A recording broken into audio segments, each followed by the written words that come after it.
The following opinions are solely those of BoatTest.com and its test captain. Hi, Captain Steve for BoatTest.com, and today we're going to look at an express cruiser that's full of unusual design ideas that set her apart from other boats in class. She's the Chaparral 310 Signature.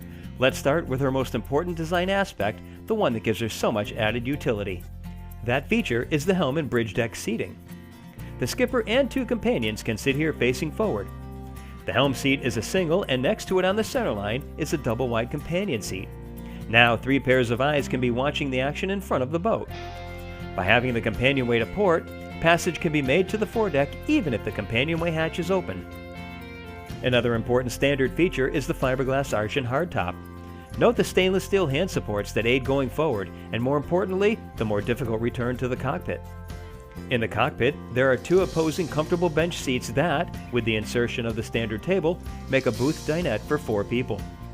To port is a standard wet bar that includes a sink with a pull-out sprayer.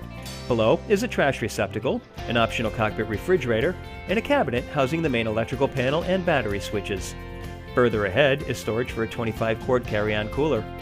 Our test boat was fitted with an optional aft-facing seat that makes a comfortable spot to relax at any time the 310 Signature is not underway. A button at the helm lowers the seat back to form a sun pad. The seat lifts to reveal lots of storage underneath.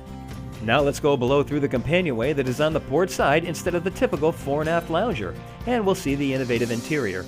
Hardwood treads with rubber non-skid strips are thoughtfully illuminated with courtesy lights. Underneath, Chaparral thoughtfully placed the air conditioning unit here instead of under a berth where we typically see it.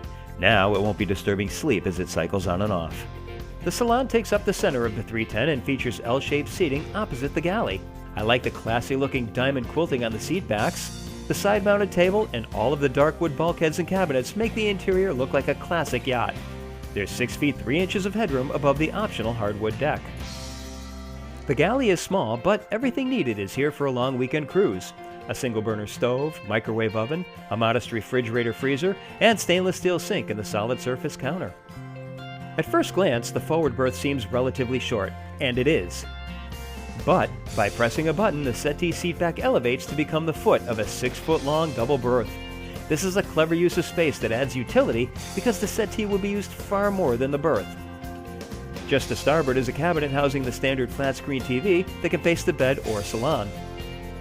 The mid-cabin is accessed with a crouch, not a crawl. By day, it's a sitting area with 3 feet 10 inches of headroom. By night, a filler cushion makes it a double-wide bed with privacy curtain. The wet head has a standard vacuum-flushed porcelain toilet with holding tank. A stainless steel sink recessed into a solid surface counter has a pull-out faucet that doubles as a shower sprayer. Both an electric exhaust fan and opening port light are standard. Now, let's look at the boat's performance. With a pair of 225 horsepower Mercury 4.3-liter MPI engines and Bravo 3 outdrives turning 22.5-inch props, we reached a top speed at 4,900 RPM of 43.6 miles per hour. At that speed, fuel burn was 33.3 gallons per hour, giving us a range of 139 miles. Best cruise came in at 3,500 RPM and 28.5 miles per hour.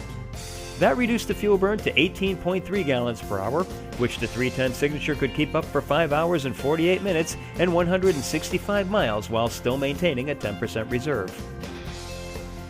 We had a time to plane of 6.5 seconds, reached 20 miles per hour in 10.6 seconds, and continued accelerating through 30 miles per hour in 16.7 seconds.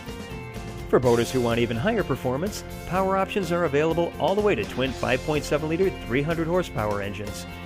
Clearly, Chaparral has combined its knowledge of how people use boats with innovative design thinking to create a boat that will generate lots of fun on the water for the whole family. For BoatTest.com, I'm Captain Steve. We'll see you on the water.